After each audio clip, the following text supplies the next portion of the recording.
अस्सलाम वालेकुम स्टूडेंट्स। आज की इस वीडियो में हम फर्स्ट ईयर बायोलॉजी के चैप्टर 9 डाइवर्सिटी अमंग एनिमल्स की फ़ाइला के हवाले से डिस्कशन करने जा रहे हैं कि किस तरह आप लोग इजी वे में इन फ़ाइला को याद कर सकते हैं। इंशाल्लाह आज हम लोग फाइलम पोरिफेरा के शॉर्ट की पॉइंट्स को डिस्कस करेंगे और ये आपकी आसानी के लिए बहुत ही सादा, आसान और शॉर्ट की पॉइंट्स बनाए गए हैं। अगर आप चाहें तो आप इन्हें नोट भी कर सकते हैं और इन पॉइंट्स में, इन 18 पॉइंट्स में, इन 18 शॉर्ट पॉइंट्स में ये टेंडेंसी है कि ये आपकी फाइलम पोरिफेरा की तमाम इंपॉर्टेंट एस्पेक्ट्स को कवर कर लेंगे। फाइलम पोरिफेरा की तरफ मूव करने से पहले थोड़ा सा हम जनरल इंट्रोडक्शन डिस्कस करते हैं। स्टूडेंट्स, आप लोगों ने अपने माइंड में ये बात क्लियर रखनी है कि आपकी बुक में टोटल 10 फाइला डिस्कस की गई हैं, जिनके नाम हैं phylum Porifera, Cnidaria, Platyhelminthes, Aschelminthes, Mollusca, Annelida, Arthropoda, echinoderms, Hemichordata and Chordata. अब स्टूडेंट्स, यहाँ पे मैं एक बात आपको बताना चाह रही हूँ जो कि ऑल्दो काफ़ी सिंपल है लेकिन बहुत ज़्यादा अहमियत की हामिल है कि आप लोगों ने इन तमाम फाइला के नामों को सीक्वेंस में याद करना है। आपने इनके सीक्वेंस को डिस्टर्ब नहीं होने देना। अब सीक्वेंस में याद रखना इतना इंपॉर्टेंट क्यों है स्टूडेंट्स? बेसिकली इनका जो सीक्वेंस है वो इनकी कॉम्प्लेक्सिटी को रिफ्लेक्ट कर रहा है। ठीक है, जो आपके पास स्टार्टिंग की फाइला हैं उनमें जितने भी एनिमल्स प्लेस किए गए हैं वो बहुत सिंपल हैं और जैसे जैसे हम लोग आगे मूव करेंगे जो आपके पास फाइला हैं उनके अंदर जो एनिमल्स प्लेस किए गए हैं वो बहुत ज़्यादा कॉम्प्लेक्स, बहुत ज़्यादा एडवांस है। यहाँ पे आपको बिल्कुल क्लियर हो जाता है कि जो आपकी सबसे पहली फाइलम है, फाइलम पोरिफेरा, ये सबसे सिंपलेस्ट ऑर्गेनिजम्स पर, सबसे सिंपलेस्ट एनिमल्स पर मुश्तमिल है। ठीक है, यानी कि इसके अंदर जितने भी जानदार प्लेस किए गए हैं वो बहुत सादा नोयत के हैं, उनके अंदर कोई इतनी एडवांसमेंट नहीं है। इसका मतलब क्या होगा कि आपको ऑटोमेटिकली पता चल जाएगा कि फाइलम पोरिफेरा के जो एनिमल्स हैं उनमें आप लोगों ने मेजॉरिटी बॉडी सिस्टम्स को एब्सेंट कर देना है। तो ये एक बहुत छोटी सी चीज़ है लेकिन ये बहुत ज़्यादा इंपॉर्टेंट है फाइलम के डिफरेंट करेक्टरिस्टिक्स को याद रखने के हवाले से। अब हम लोग मूव करते हैं फाइलम पोरिफेरा की तरफ। फाइलम पोरिफेरा जो कि आपकी सबसे पहली फाइलम है बुक में जो डिस्कस की गई है, ये आपके पास सबसे सिंपलेस्ट एनिमल्स पर मुश्तमिल है। ये बात आप लोगों ने अपने माइंड में रखनी है। Now what does it mean by phylum Porifera? Porifera का जो लफ्ज़ है वो बेसिकली हिंट देता है कि ये आपके पास ऐसे एनिमल्स हैं जिनके अंदर पोर्स पाए जाते हैं। ठीक है, पोरिफेरा सिंपली मीन्स पोर बियरर्स, यानी कि इन एनिमल्स की बॉडी में छोटे छोटे स्मॉल पोर्स पाए जाते हैं। फॉर एग्जाम्पल किसकी दी गई आपको? स्पॉन्जेस की।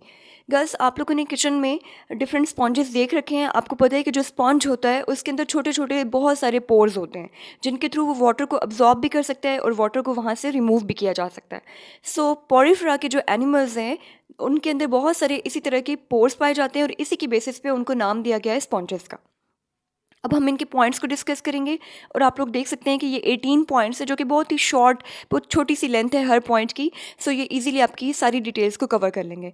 नंबर 1 पे हमारे पास तमाम पोरिफेरा के जो एनिमल्स हैं they are sessile in nature, means they can not move.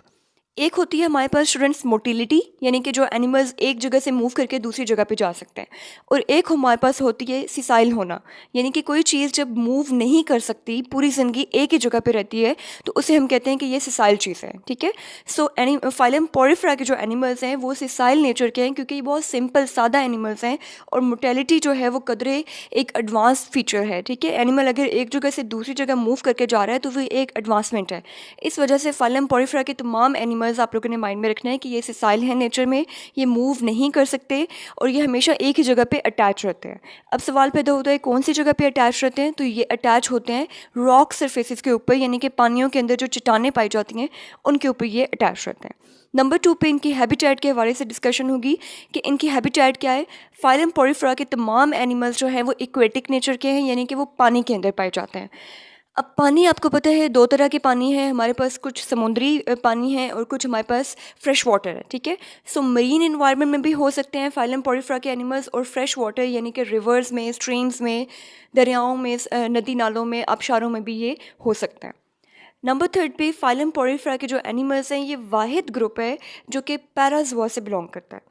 अब जिन स्टूडेंट्स ने लास्ट वीडियो लेक्चर्स अटेंड किए थे उनको अंदाज़ा है कि what is the difference between Parazoa and Eumetazoa. Students, हमारे पास दुनिया में जितने भी एनिमल्स हैं उनको हम on the basis of presence और एब्सेंस ऑफ टिश्यू दो ग्रुप्स में क्लासीफाई करते हैं। या तो एनिमल्स में टिश्यू होंगे या एनिमल्स में टिश्यू नहीं होंगे। वो एनिमल्स जिनमें टिश्यू नहीं होते, जो कदरे सादा होते हैं, उन्हें आप पैराजोआ में प्लेस करते हैं, और वो एनिमल्स जिनमें टिश्यूज़ प्रेजेंट होते हैं उन्हें आप यूमेटाजोआ में प्लेस करते हैं। सो फाइलम पोरिफेरा क्योंकि सादा एनिमल्स हैं इसलिए ये पैराजोआ से बिलोंग करते हैं, यानी कि उस ग्रुप से जिसमें टिश्यूज़ नहीं होते। यहाँ पे एक और बहुत इंपॉर्टेंट पॉइंट, सेकेंड फाइला से लेकर 10th फाइला तक बाकी जितनी भी आपकी फाइला हैं वो सारी यूमेटाजोआ से बिलोंग करती हैं, यानी कि उनके अंदर टिश्यूज़ प्रेजेंट होते हैं। वाहिद एक पोरिफेरेंस हैं जिनके अंदर टिश्यूज़ प्रेजेंट नहीं होते, जो कि पैराजोआ से बिलोंग करते हैं। नेक्स्ट पॉइंट ये कि इन एनिमल्स में कोई प्रॉपर सिमेट्री नहीं पाई जाती, इनकी बॉडी की कोई प्रॉपर, और जो बॉडी में डिफरेंट पार्ट्स हैं उनकी प्रॉपर ओरिएंटेशन नहीं है, इनमें रेडियल या बायलेटरल सिमेट्री एग्जिबिट नहीं हो सकती। फिर हम इनकी कुछ बॉडी के हवाले से डिस्कस करेंगे कि इन एनिमल्स की बॉडी है कैसी, ठीक है, बॉडी के फीचर्स। सो स्टूडेंट्स, इनकी बॉडी की जो सबसे बैरूनी लेयर है, जो सबसे आउटर मोस्ट लेयर है, उसको साइंटिस्ट ने नाम दिया है पिनाकोडर्म का। जो मिडिल रीजन है उसको नाम दिया गया है मीजेंकाइम का, और जो इनर मोस्ट लेयर है उसका नाम क्या है, क्यानोडर्म। आउटर मोस्ट बॉडी लेयर जिसको पिनाकोडर्म का नाम दिया गया है, उसमें जो सेल्स पाए जाते हैं उन्हें आप कहते हैं पिनाकोसाइट्स। इनर बॉडी लेयर जो कि क्यानोडर्म कहलाती है, उसमें जो सेल्स पाए जाते हैं उनका नाम है क्यानोसाइट्स। इसी तरह से आगे हम लोग इनके पोर्स के हवाले से बात करेंगे। हम लोगों ने स्टार्टिंग में कहा था कि फाइलम पोरिफेरा के अंदर बहुत सारे पोर्स पाए जाते हैं। सो स्टूडेंट्स, इनके पोर्स को क्या नाम दिया जाता है? फाइलम पोरिफेरा के अंदर जितने भी पोर्स हैं, जो छोटे छोटे बारीक बारीक पोर्स हैं, उनको ऑस्टिया का नाम दिया जाता है। अब वाटर इनकी बॉडी में एंटर किसके थ्रू होगा? ऑस्टिया के पोर्स के थ्रू, और वाटर जिन पोर्स से रिमूव हो रहे हैं उन लार्ज पोर्स को हमने नाम दिया है ऑस्क्यूलम का।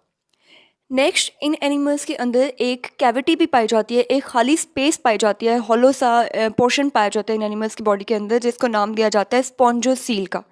अब ये नाम आपको मुश्किल लग रहा है, लेकिन देखिए कितना आसान नाम साइंटिस्ट ने रखा है कि फाइलम पोरिफेरा के एनिमल्स का दूसरा नाम क्या है? स्पॉन्जेस। और सील का लफ्ज़ किसके लिए इस्तेमाल किया जाता है? COEL, ये हमेशा रेफर करता है कैविटी को, ठीक है। सीलोम, आप लोग सीलोम पढ़ चुके हैं, सीलोमेट्स, सूडोसीलोमेट्स और सीलोमेट्स। सो सील का लफ्ज़ हमेशा कैविटी के लिए इस्तेमाल किया जाता है। सो इन एनिमल्स की जो कैविटी है, बॉडी कैविटी है, उसको आपने नाम दे दिया स्पॉन्जोसील का। नेक्स्ट, इन एनिमल्स में भी एक बहुत सिंपल सा, बहुत लेस कॉम्प्लेक्स नेचर का एक स्केलेटन पाया जाता है, जो कि ह्यूमंस के स्केलेटन की तरह नहीं है, बल्कि बहुत ही सादा नोयत का है। नीडल लाइक स्पाइक्यूल्स पर मुश्तमिल है, और वो नीडल लाइक स्पाइक्यूल्स किसकी बनी हुई है? कैल्शियम की या फिर सिलिकॉन की। और इसी के बेसिस पे हम कह रहे हैं कि इसका जो स्केलेटन है वो नीडल लाइक स्पाइक्यूल्स पर मुश्तमिल है, जो कि कैलकेरियस है या फिर सिलेशियस है।